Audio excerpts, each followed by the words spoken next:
wasn't in her current responsibility. But it has been a long, strange trip in which there was once a particularly notorious adult bookstore that a previous member of this council got into a conflict with, and regulatory actions happened, and ultimately it was demolished, and a property owner became angry and got in a fight with the city, and then in the midst of, you might describe all that as legal wreckage, a legitimate and wonderful community has sprung up. And one of the things that I say is progress is that a lot of people, me included, and I think my colleagues as well, have come to understand that this unique community, Right to Dream 2, is doing valid work in a special way that no government agency ever thought of. And I respect that.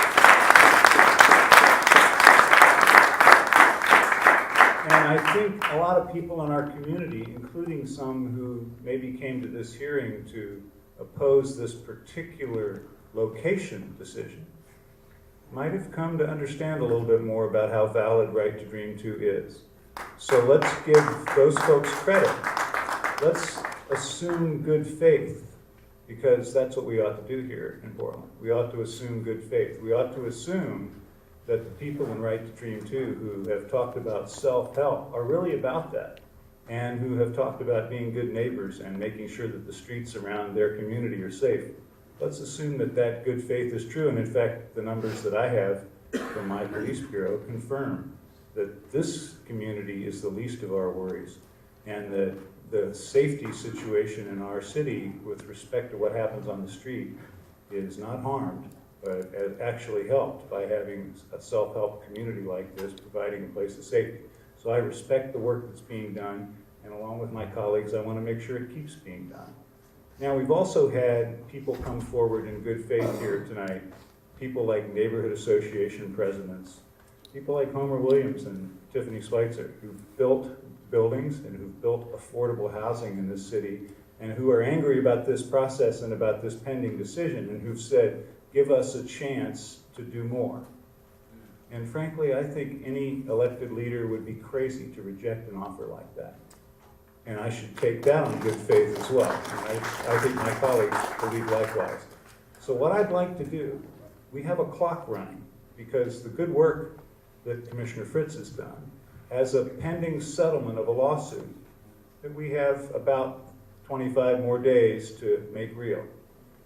What I'd like to do is continue this hearing for a couple of weeks and give us a chance to have some more discussions with people that have come forward in good faith tonight and said they want to help. I want to keep talking to those that don't want this to be a zero-sum proposition. We can decide this as a zero-sum game, as a win and a loss.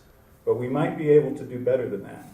We might be able to have people of goodwill who've come here on perhaps different sides of this question get together and do more than just decide yes or no on this particular relocation. So I'd like to take a couple of weeks and put heart and soul as your mayor, along with Commissioner Fritz and Commissioner Novick and Commissioner Saltzman and Commissioner Fish. All of us have a shared responsibility for this. Commissioner Saltzman, our housing commissioner, has some tools he can bring to the table. Portland Development Commission has some tools they can bring to the table. Bureau of Development Services does as well. So I'd like to give this a couple of weeks for intensive further work and leave this pending for 2 weeks while we do that work. So what I'd like to do, and I want to open this up to my colleagues for their comments and their reactions to this suggestion, what I'd like to do is continue this hearing on the resolution for 2 weeks, bring it back 2 weeks from today. See if they'll donate. You're gone on the 17th, Mayor. Sorry? You're gone in 2 weeks on that Thursday.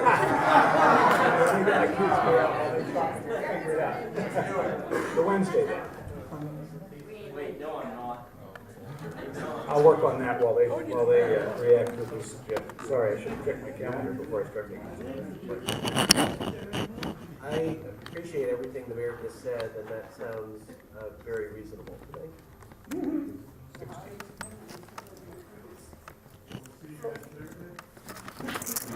Oh, I see, right, the 17th. Might I add, Mayor? Maybe we should see if they'll donate something, maybe it'll help us. I think that's possible. That'd be awesome. Maybe Wednesday the 16th instead of Thursday the 17th. That will require everybody, including and especially Right to Dream 2, to be at every meeting, so that those who have the most at stake here are very much a part of those discussions. I want to start by saying thank you to my staff in the Bureau of Development Services and to the City Attorney's Office, who have been integral to coming to this point. And I would have preferred to have voted on the zoning confirmation letter today, because I think it does encapsulate the rules that should apply to this site and other sites. I'm happy to take some time to look at the evidence that came in today and see if there's anything else that we might need to add to our zoning confirmation letter. I haven't heard anything that causes me to consider it anything other than a community service that would be allowed by right. So then the next question, so thank you to Rebecca and Douglas and Roland and Catherine, who have been here throughout these long hours and have put in untold work behind the scenes, and I very much appreciate that. Secondly, this has been probably the most memorable hearing that I remember. And there's been other hearings that have had a lot of controversy. This one brought out some passion on both sides. What it has also done, though, is help everybody understand that people who live outside are people, and that they are the most qualified to help find the solutions, to propose the solutions. I don't know that Right to Dream 2 wants any more government-run buildings. I believe that Right to Dream 2 has provided this amazing model for people who are outside for many different reasons. And with 2,000 people outside, it is completely unrealistic to expect that in the next 15 days that we can come up with housing or shelter for all those people. Thank you. Thank you. So we did have some wonderful testimony, including the person who said it's not either or, it's both.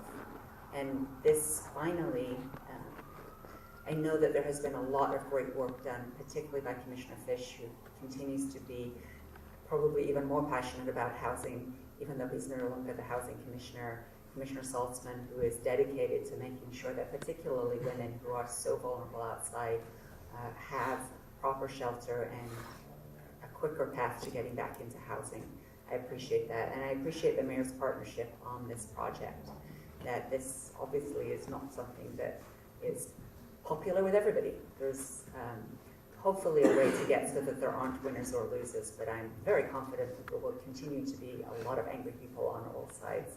So kudos to the mayor for being willing to address this head on in the first year of your mayoral term. And to all of you, thank you so much for each and every person who testified, who is putting dedicated thought and passion and heart into addressing the challenges for people who are living outside in Portland.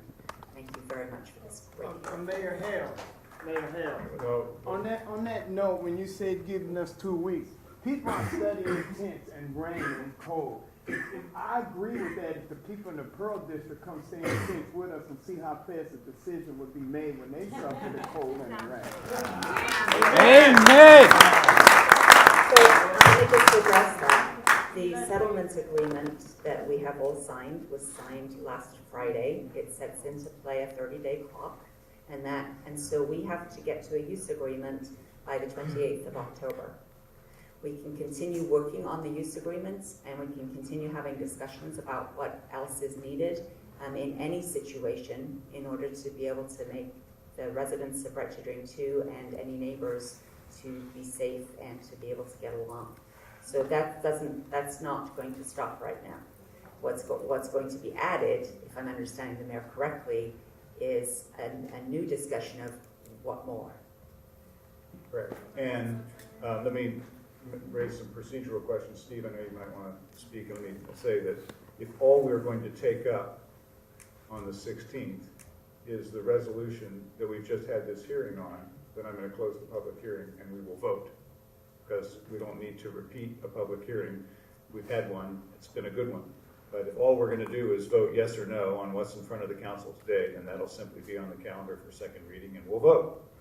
But if we're gonna take other actions or make changes, obviously, then we'll have an open hearing for the community to be able to respond to what we've come up with, if we come up with something new or different. So, in other words, we'll vote if all we're gonna do is vote yes or no, as we might have originally done tonight.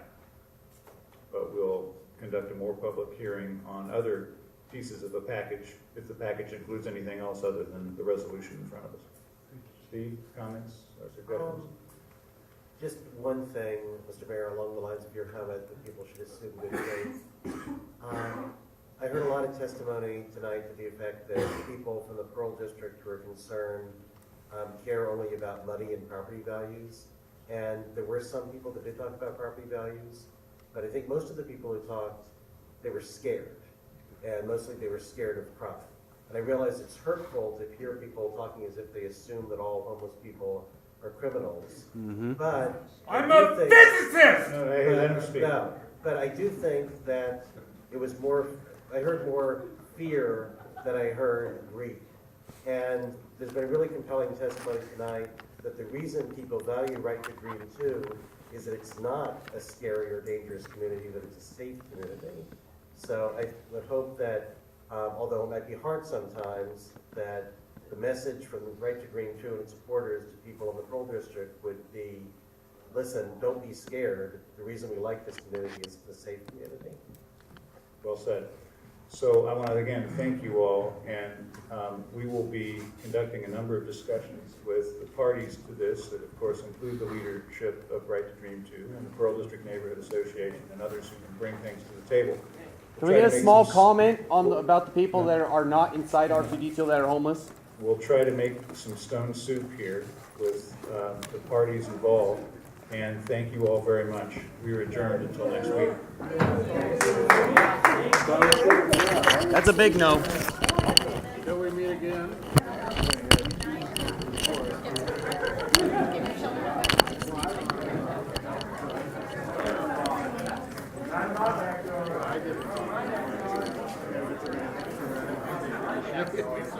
My concerns if they were leaving.